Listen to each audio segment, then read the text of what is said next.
All right, we had another awesome day at New York Safety Track, and I was actually going through all of my footage of me on track, and I found a couple of videos that I wanted to point out in a separate video today.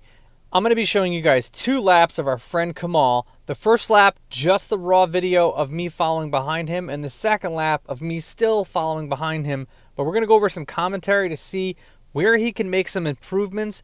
But I also would love to get your guys' feedback on where you think he might be able to make some improvements too, because I'm not a professional, and I know there might be a few pros out there watching this video that might be able to give him some tips to get him down well into the low 140s.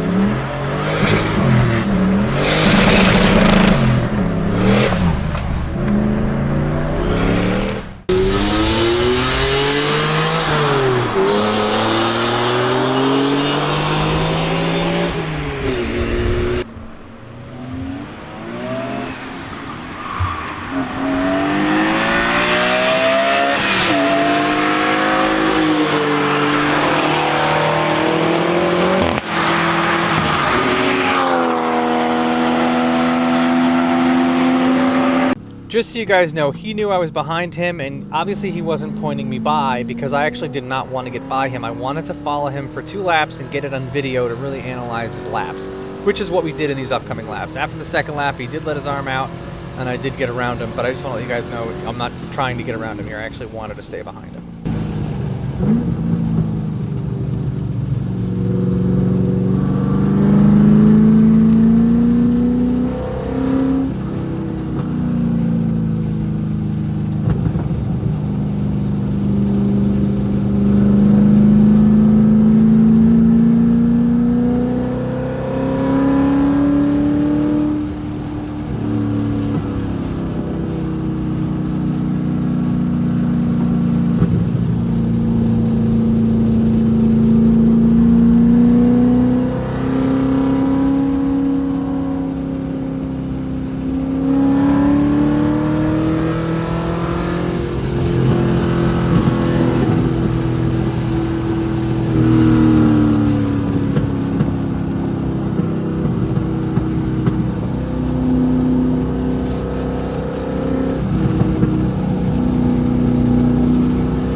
So right off the bat, main straightaway, I'm letting off and coasting around the 450 mark. So I think Kemal could definitely go a little bit deeper down the main straight before he starts making the turn. I actually like the way he made this turn here. He hit the apex pretty tight and came out nice and wide. I really don't see anything wrong with this other than the fact that he probably could get on the power a little sooner. I know we all want to hit apexes as hard as we can, but some of these double apex turns, I feel like you should take the first one wider, and he definitely took this one tighter. I would actually be 1 car out wider here. That way you can keep this speed and take the next apex a little bit tighter and get on the full power sooner. See, he didn't quite get that one as tight as he could, and then he could be on the power a lot sooner.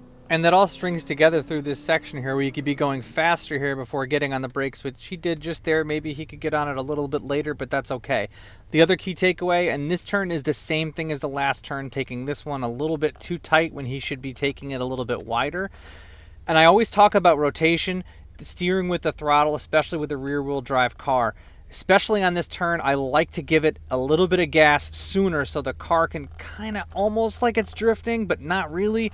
Point the car straighter sooner and then take this next apex a heck of a lot tighter than he is, and then already be full on the power before you're even starting to go straight up Wheelie Hill here. He was very smooth coming down here and broke at a great time and took this first turn fine. Just the rest of the S's here, I feel like he's turning too much. I try to go through this as straight as I possibly can. As you can see him turning to the right, I'm barely turning to the right there. And then making this left, I don't like to take it too tight coming out, which he goes all the way to the left here. I almost like to treat this like another part of the S's where I stay to the right nice and tight to this, so I'm not actually covering as much ground.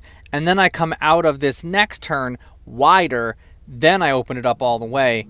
He came through this part of the track here coming into helicopter really smooth and took that nice and tight. If you take it a little bit faster, I think he could probably trail brake that and shave off another half second or so. Kind of hard to see here because we lost him off the camera, but he took this turn a little bit too wide, and I think the tighter you can take this turn, which is the slowest turn for me coming around, you can take the next little S section as straight as possible instead of turning left and right, which is kind of what he did here. I like to take this one section as straight as I can to give me the most power to go straight up this next hill, taking this nice and wide.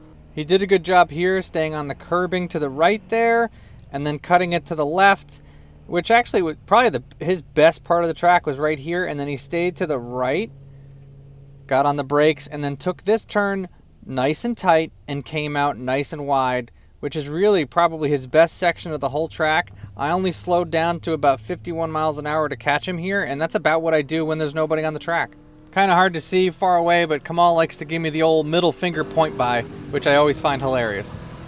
He finished the day with a 146, but I honestly think after a little bit more time in the car, getting more comfortable with it because it was his first track day out, I really do think he's got a 142 to a 140 in this thing very easily if he just makes a couple of those tweaks. But I also want to hear what you guys think. If you think I did something incorrect in the coaching there, or you think I missed something, please let me know in the comments, and be sure to tell me because I love feedback on how I do coaching with this. Not that I'm a professional coach or anything, but I'm got a lot of experience with this track, and I always like helping people out if I can.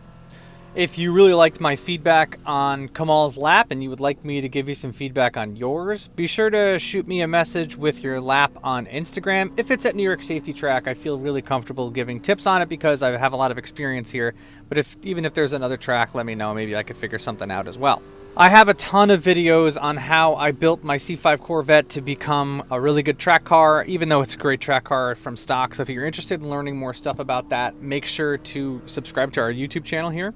Also, I have a link in the description below to the camshaft that we had custom made for the Corvette and is now for sale on Cam Motion's website. It is called the Low Boost Films Track Weapon Cam. It has a ton of torque in the mid-range that makes driving this car an absolute blast and helps me get out of turns a heck of a lot faster than I used to when the car was stock. Also, be sure to check out lowboostfilms.com because I have a bunch of tools, car parts, and merchandise that I think you guys would all love. And if you want to support our channel, that is easily the best way to do so. I really appreciate it.